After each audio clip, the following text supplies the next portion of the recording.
Karibu sana mpenzi mtazamaji wa Kigogi Star TV. Kama kawaida ni ile siku nyingine tena tunafunzana zaidi kuhusiana na Biblia. Kama kawaida hapa huwa nakuja na mchungaji. Karibu sana mchungaji. Ninashukuru sana kwa kunikaribisha. Unajua hapa sasa ni pale ambapo tunasema tunafaa kuongea na Mungu. Yes. Na kupitia wewe najua naelewa kwamba kuna wengi watapata jambo moja au mambo mawili yatakayowasaidia. Yes. Kwa faida yao tena wakumbushe wewe ni nani.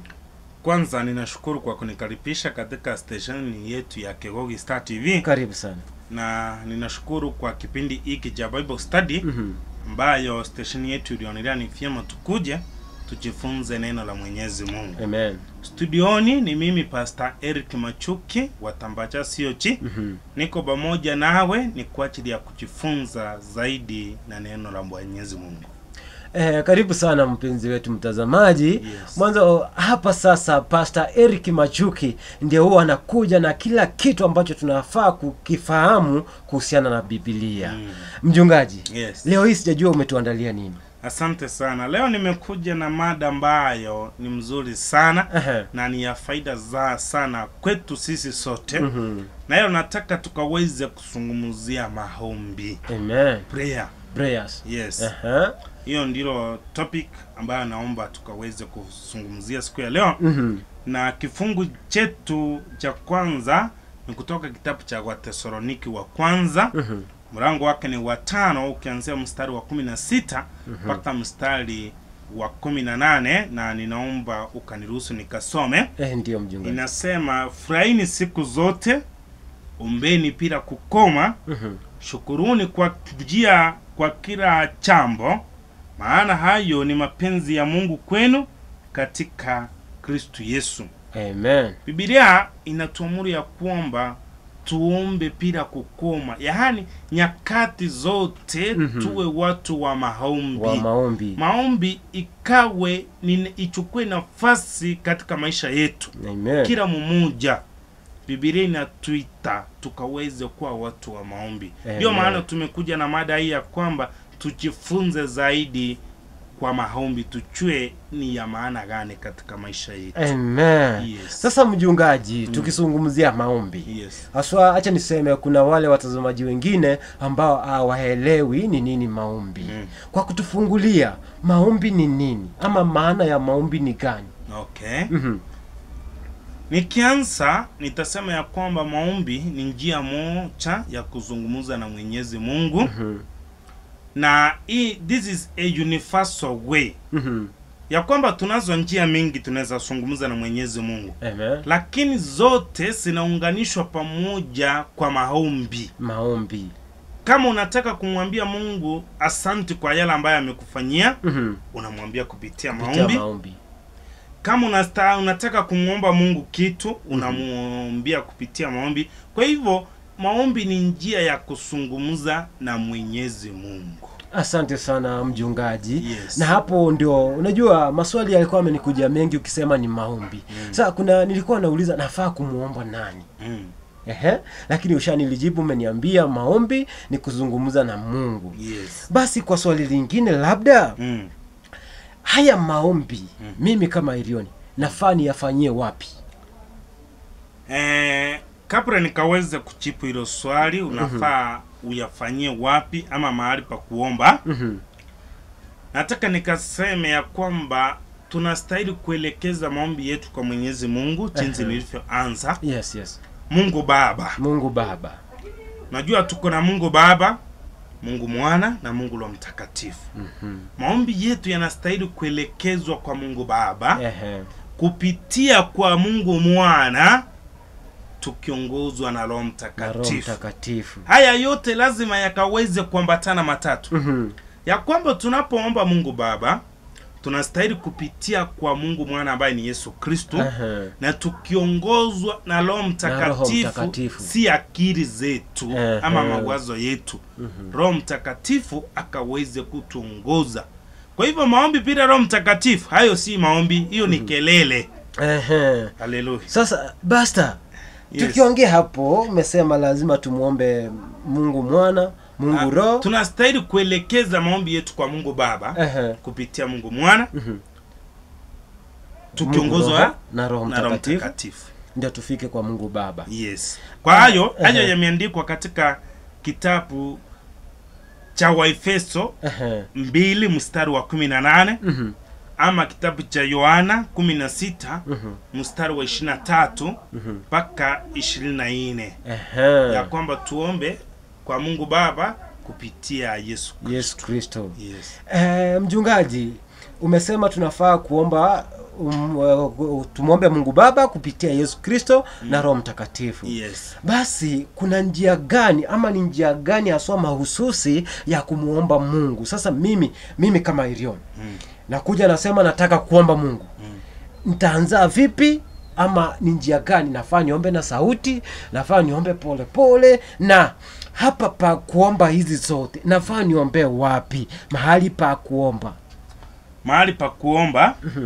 Ndio ninataka tukaweze kufungua Biblia zetu katika kitabu cha Mathayo.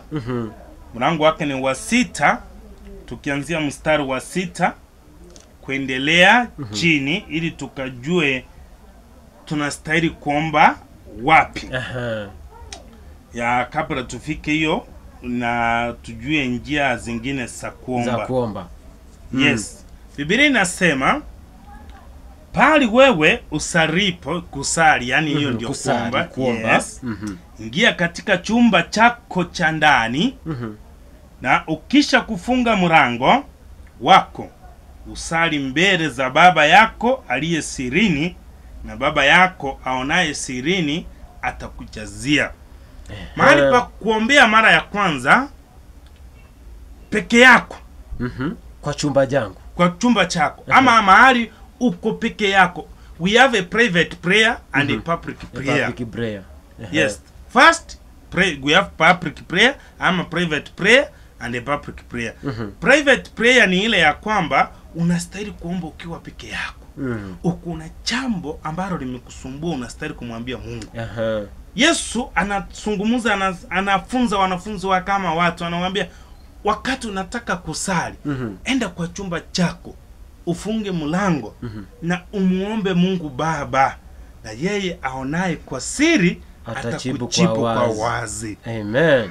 Kwa hivyo hata Yesu mwenyewe wakati alipokuwa anataka kuomba, alienda kule mlimani. Si eti lazima sasa uingie kwa chumba chako. Yesu alienda mlimani. Akaacha wanafunzi wake nyuma, akaenda akaomba peke yake. Kwa hivyo unaweza ombea kwa nyumba yako ukiwa peke yako, ama unaweza tafuta mahali uko peke yako ukafanya nini? Ukaombe. Mahali pengine pa kuombea ni wakati mko katika kikundi cha waamini. Wala ambao mnamwamini Mungu.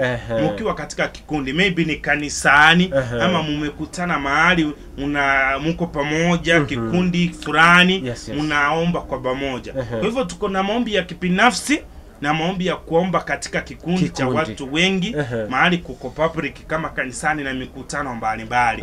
Na haya yote yanakubaliwa na Mwenyezi Mungu. Amen. Yes.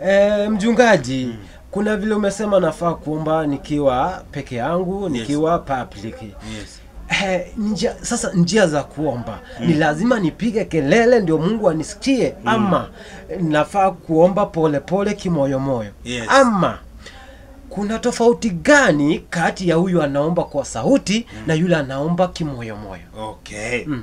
Na hiyo tunayapata, ama hilo swali linatuelekeza katika kitabu cha Mathayo mlango wa 6 mstari wa 7. Bali inasema, nanyi mkiwa katika kusali msipayuke kama watu wa mataifa. Maana wao udhani kuwa watasikiwa kwa sababu ya maneno yao kuwa wengi. Sio kama umelipata hilo. Nanyi mkiwa katika kusali msipayuke. Najua kuna watu wengine wakiomba unapata wanapiga sauti kwenda chumba yawe, wanarusha makelele nini? Kwa nini? Toa. Wanadhani sasa hapo ndio watu wataamini wanaomba. Yesu anasema tuombe kwa utaratibu.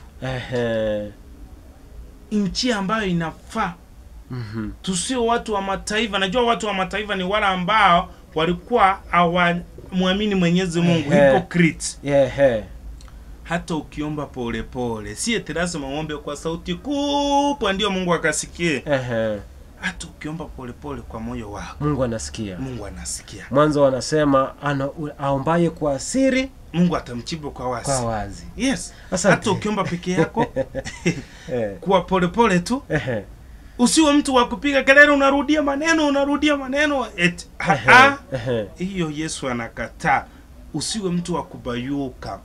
Omba kwa utaratibu. Kama uko kwa mkutano, omba tu. Unajua kuna wengine hata ni wagonjwa, hawataki sauti mingi, wengine wamealipika hata masikio yao ni wagonjwa. Sasa wewe ukiomba kwa sauti kubwa unawadhuru. Omba kwa sauti ambayo inafaa. Watu yani, yes, Mungu yeye anasikia hata ukiomba kwa sauti, hata ukiomba pole pole, Mungu anasikia. Mungu anasikia.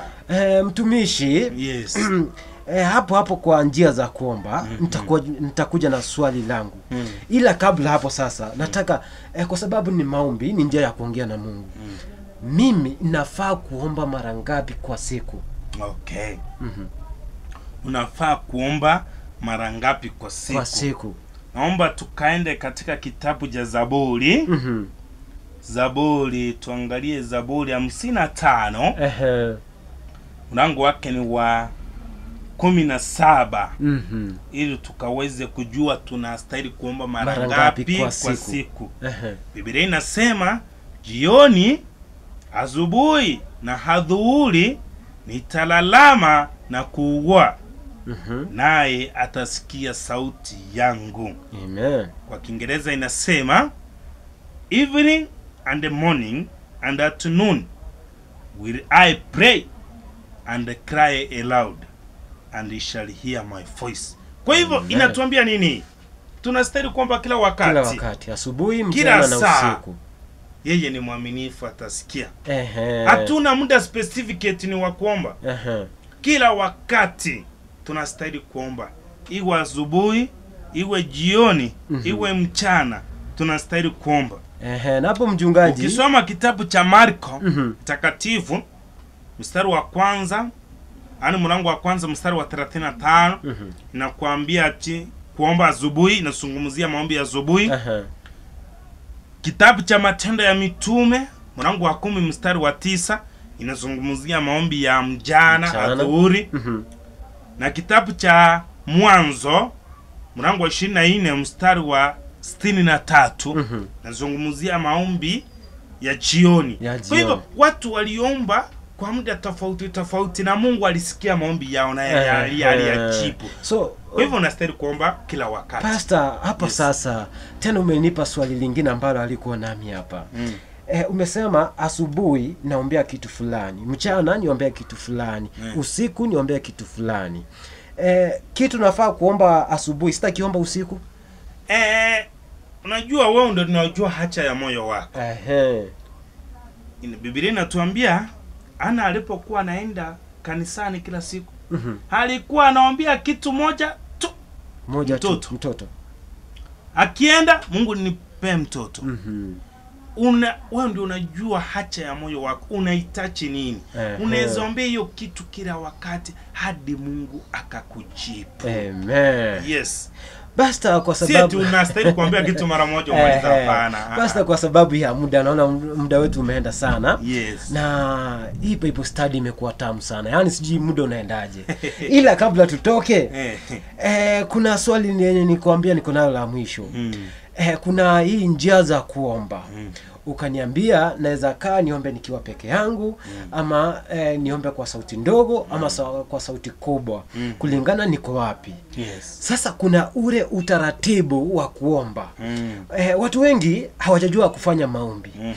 Mimi sasa ni mgeni kwa kuomba. Nitaanzaje kuomba ndio Mungu akanisikie? Yes. Najua sio wote ambao wanajua kuomba. Naenda kwa mkutano naambia mtu omba, anaangalia tu chini. Ama wengine hata wameacha makanisa, mtu anaambiwa aombe, anasema mimi sitaenda huko. Kama niyo wacha kanisa ikae. Wacha kama ni hivyo, wacha sasa hiyo ikae.